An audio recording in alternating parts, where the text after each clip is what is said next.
Families हैं जो बोलती हैं कि मैम जब बच्चे के एग्जाम हो जाएंगे तब इस बिजनेस को करेंगे, मैम जब ये मेरा प्रमोशन हो गया हस्बैंड का और उसके बाद करेंगे, मैम ये शादी है घर में उसके बाद करेंगे। तो मुझे ऐसा लगता है कि हम अगर अपने रीजंस को स्ट्रॉन्ग बना लेना हमें ये बिजनेस करना क्यों है, तो हम इस बिजनेस के लिए प्राथमिकता इसको सेट कर पाएंगे कि मुझे अभी ये बिजनेस करना है, राइट। तो डेली करना पड़ेगा।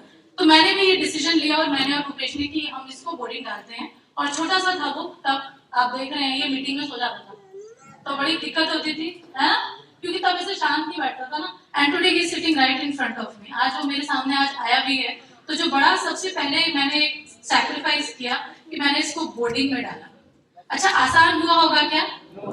अपने बच्चे को एक ही बच्चा है, उसको मैंने डिसीजन लिया कि इसको मैं कहीं हॉस्टल में डाल देती हूँ कुछ सालों के लिए, तो मुश्किल हुआ होगा एक माँ के लिए, लेकिन लोगों ने इसको कुछ और ही बोला, राइट। होता है ना ऐसा हमारे साथ, जब हम कुछ करने जाते हैं तब तक पीछे खींचने वाले लोग बहुत सारे होते हैं, लेकिन आपको ये ध्यान देना है कि मुझे आगे क्यों जाना है और मुझे क्या लेकर जाना है, बस आपको उसका दामन थाम लेना है, राइट।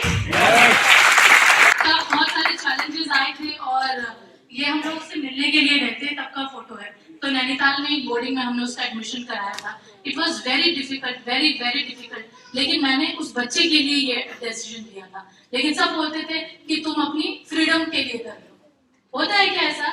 आई डोंट नो आप लोग के साथ होता है या नहीं, लेकिन हम लोग कुछ अलग करने जाते हैं तो माँ को सबसे पहले बोला जाता है ना, पिता की वो मतलब आई डोंट नो यहाँ पे भी ऐसा होता है या नहीं, लेकिन जनरली वो ऑल्सो रिस्पॉन्सिबिलिटी एक माँ की ही मानी जाती है और माँ को कुछ ऐसे टफ फैसले लेने पड़ते हैं। क्या हम ले सकते हैं उस बच्चे के बेहतर भविष्य के लिए यार, क्योंकि कल को उसको हम बेस्ट से बेस्ट एजुकेशन दे पाए, कल को हम उसको बेस्ट से बेस्ट वर्ड कुछ भी दे पाए, राइट। इसलिए तो आज ये है। और एक और हमारी लाइफ में चैलेंज आया है जिसके बारे में बताती हूँ, जो हेल्थ चैलेंज है।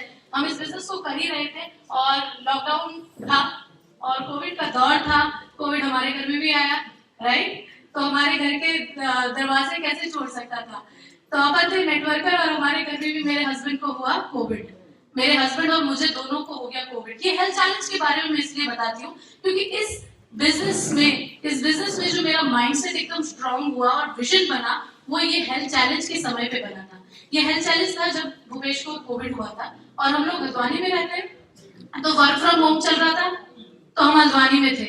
अच्छा जब हल्द्वानी से संबंधित नहीं है चीजें, तो हल्द्वानी के डॉक्टर्स क्या बोलते हैं, बरेली ले जाओ या दिल्ली ले जाओ।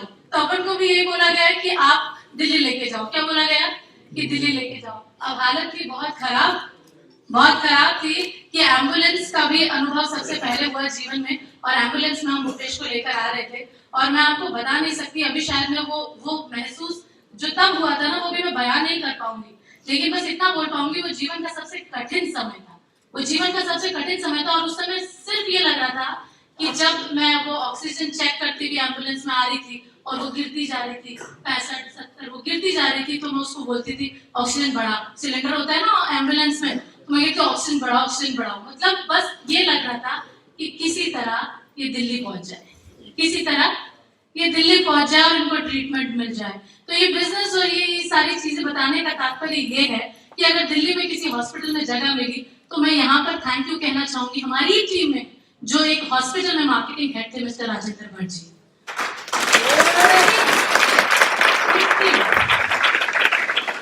उनकी बदौलत अच्छा हॉस्पिटल्स में जगह मिल रही थी क्या? पता है कहाँ से मिली? मेरे नेटवर्क की वजह से, जो मैंने वेस्टीज में बनाया था।